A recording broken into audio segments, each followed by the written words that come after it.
আজকের যে অভিষেক অনুষ্ঠান, এই অভিষেক অনুষ্ঠানের সম্মানিত সভাপতি আখাউড়া উপজেলার নির্বাহী কর্মকর্তা ডক্টর আব্দুস রাবিয়া উপস্থিত রয়েছেন।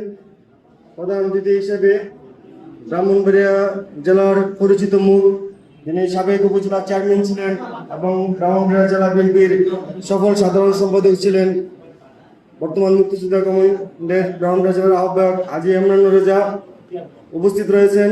আখাউড়া উপজেলা মুক্তিযোদ্ধা সংসদের আহ্বায়ক অ্যাডভোকেট হাজী আহমদুল ওয়াদুদ সাহেব উপস্থিত রয়েছেন। এখানে বীর মুক্তিযোদ্ধাবৃন্দ উপস্থিত রয়েছেন, নবনির্বাচিত নেতৃবৃন্দ। সময় সংক্ষিপ্ত, অল্প বলে বিদায় নেব। আজকের এই অভিষেক অনুষ্ঠানে আমার মতো এই ক্ষুদ্র মানুষকে আপনারা ইনভাইট করেছেন, আমি ব্যক্তিগতভাবে আপনাদেরকে অনেক ধন্যবাদ জানাই। এখানে যারা বীর মুক্তিযোদ্ধা রয়েছেন, আমি যদিও আমার বাবা বীর মুক্তিযোদ্ধা না, 1971 সালে যে স্বাধীনতা যুদ্ধ হয়েছিল, সেই স্বাধীনতা যুদ্ধে আমার বাবা পাকিস্তানে সেনাবাহিনীতে ছিলেন এবং তিনিও যুদ্ধবন্দী ছিলেন। একজন বীর মুক্তিযোদ্ধাদের প্রতি আমার অন্যরকম একটা আমার নিজের মন থেকে প্রতি শ্রদ্ধা অনেক বেশি কাজ করে। আর এই কথাটি বলতে চাই, এই মহান মুক্তিযুদ্ধে আপনারা যে অবদান রেখেছেন, সেই জাতির শ্রেষ্ঠ সন্তানদের প্রতি আমাদের সশস্ত্র লাল সালাম। মুক্তিযুদ্ধ কোনো একটি স্বাভাবিক ঘটনা ছিল না। 52 ভাষা আন্দোলন, 54 যুক্তফ্রন্ট, 62 সালের শিক্ষা আন্দোলন, 66 সালের 6 দফা 69 গণ অভ্যুত্থানের পরে 1971 সালের যে আমরা এই বৈষম্যের বিরুদ্ধে আপনারা যেভাবে মুক্তিযুদ্ধে ঝাঁপিয়ে পড়েছিলেন, 1971 সালের 26শে মার্চ কালুরঘাট বেতার কেন্দ্র থেকে মহান স্বাধীনতার ঘোষক শহীদ রাষ্ট্রপতি জিয়া রহমান যে স্বাধীনতার ঘোষণা দিয়েছিলেন, সেই ঘোষণার প্রেক্ষিতে আপনারা যেভাবে মুক্তিযুদ্ধে অংশগ্রহণ করেছিলেন এবং অনেক শহীদ এবং মা বোনের সম্মানহানির মধ্য দিয়ে আমরা যে স্বাধীনতা লাল পতাকা পেয়েছি, আমরা সত্যি আপনাদের প্রতি চিরকৃতজ্ঞ।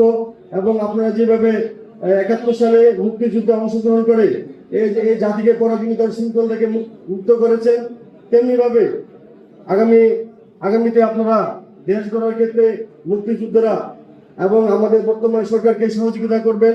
এবং আমি একটা বিশেষভাবে আখাউড়া উপজেলা প্রশাসনকে বলতে চাই, আপনি বলে গিয়েছেন যে আপনাদের কোনো বৈধ ফান্ড নাই, কিন্তু যিনি নির্বাহী কর্মকর্তা আছেন, ওনার ব্যক্তিগত ফান্ড থেকেও অনেক সময় উনি চাইলে ইচ্ছা করলে মুক্তিযোদ্ধাকে সম্মানিত করতে পারেন এবং সেই জায়গাটা থেকে উনি করবেন। পাশাপাশি আপনারা জানেন যে আমাদের বর্তমান যে মুক্তিযোদ্ধা মন্ত্রণালয় রয়েছে, যে মুক্তিযোদ্ধা মন্ত্রণালয়ের যিনি একান্ত সচিব রয়েছেন, ওনার বাড়ি আমাদের ব্রাহ্মণবাড়িয়া।